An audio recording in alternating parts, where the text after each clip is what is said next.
Full English script. Frost of Heights, U.S. version. Everest, Beyond the Death Zone, How Survivors Made It Down in 2025 After the Disaster. Introduction. Everest, a mountain thousands dream about.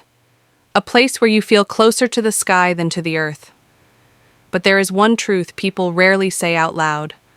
On Everest, the climb up doesn't matter. The descent does. And in 2025, the descent became a nightmare. It was one of the deadliest seasons ever recorded. A brutal storm, torn safety lines, lost climbers, silence on the radios, and above all, the death zone, the place above 8,000 meters where the human body slowly begins to die. Today, I'll tell you the story of what happened during that descent. A story only a few survived. A story of strength, fear, mistakes, frozen fingers, and one single word that kept people alive on the edge of death: live. What is the death zone? Above 8,000 meters, the air becomes so thin that oxygen is almost non-existent. Nothing lives there. No plants, no birds, no animals. Even helicopters struggle to reach that altitude. Up there, every cell in your body begins to shut down. At that height, your brain receives only 1/3 of the oxygen it needs. Your muscles lose strength within minutes. Your heart races from panic, not effort. Your vision blurs. Your thoughts twist like smoke. And the most terrifying part? Your body continues dying even if you just stand still. The beginning of the 2025 season. Spring, 2025. The weather forecast was unstable, but many teams pushed upward anyway. Why? Because a summit window is a rare treasure, a few hours of good weather that might not come again. At around 7,900 meters, the first team sensed trouble. The wind rose faster than expected. The sky darkened.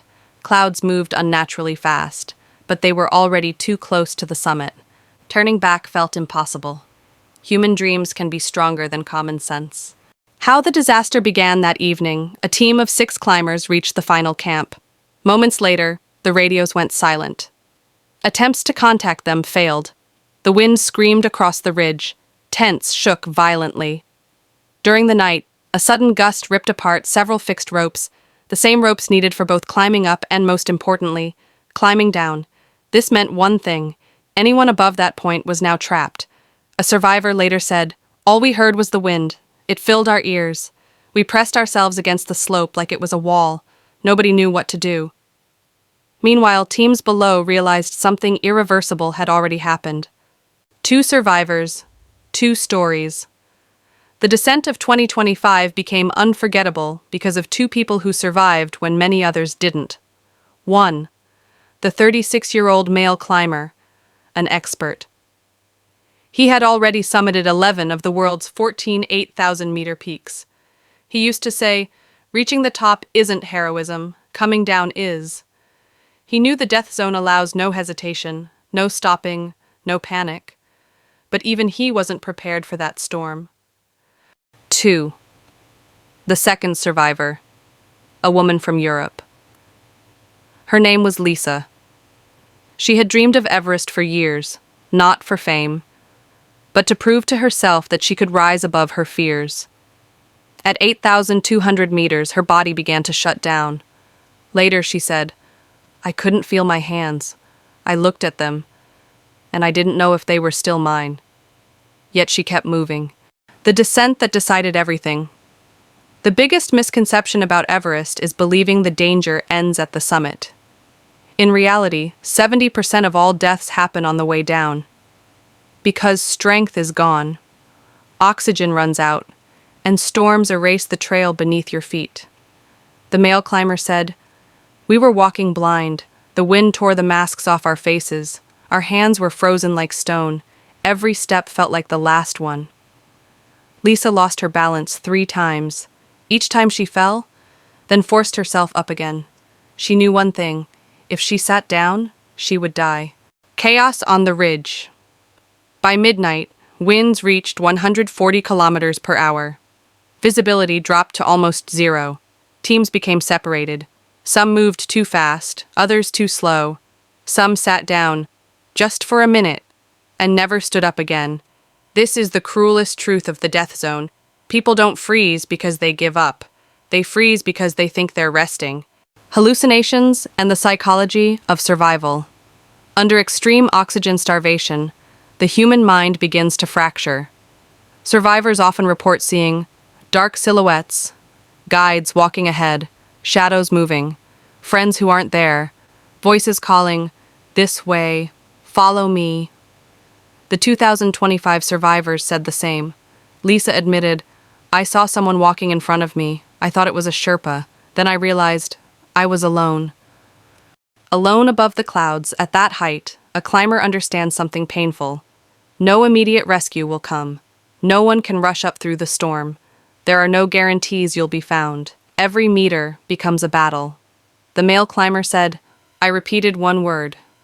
Live. Every 5 steps, I said it out loud. That was all he had left. Willpower." Alone above the clouds, at that height, a climber understands something painful. No immediate rescue will come. No one can rush up through the storm. There are no guarantees you'll be found. Every meter becomes a battle. The male climber said, "I repeated one word. Live. Every 5 steps, I said it out loud. That was all he had left. Willpower." Aftermath. The 2025 descent left deep scars, physical and emotional. Survivors faced frostbite, amputations, lung injuries, nightmares, fear of heights, the grief of losing friends. Everest changes a person forever. It takes the version of you that went up and brings down a different one. Conclusion. Everest is not just a mountain, it is an exam, one that demands everything and forgives almost nothing. The year 2025 reminded the world that dreams must be wise, and that no summit is worth a human life. Sometimes the bravest decision is to turn back, but it also reminded us of the extraordinary strength of the human spirit, and that even on the edge of the death zone, you can choose life. Final call to action, US style, Frost of Heights. If this story made you think, if it stayed with you, even for a moment, subscribe to the channel, leave a like, and tell me in the comments, would you turn back? Or keep going, knowing the risk? My name is Urka Sulu. This is Frost of Heights, where the mountains speak and we listen.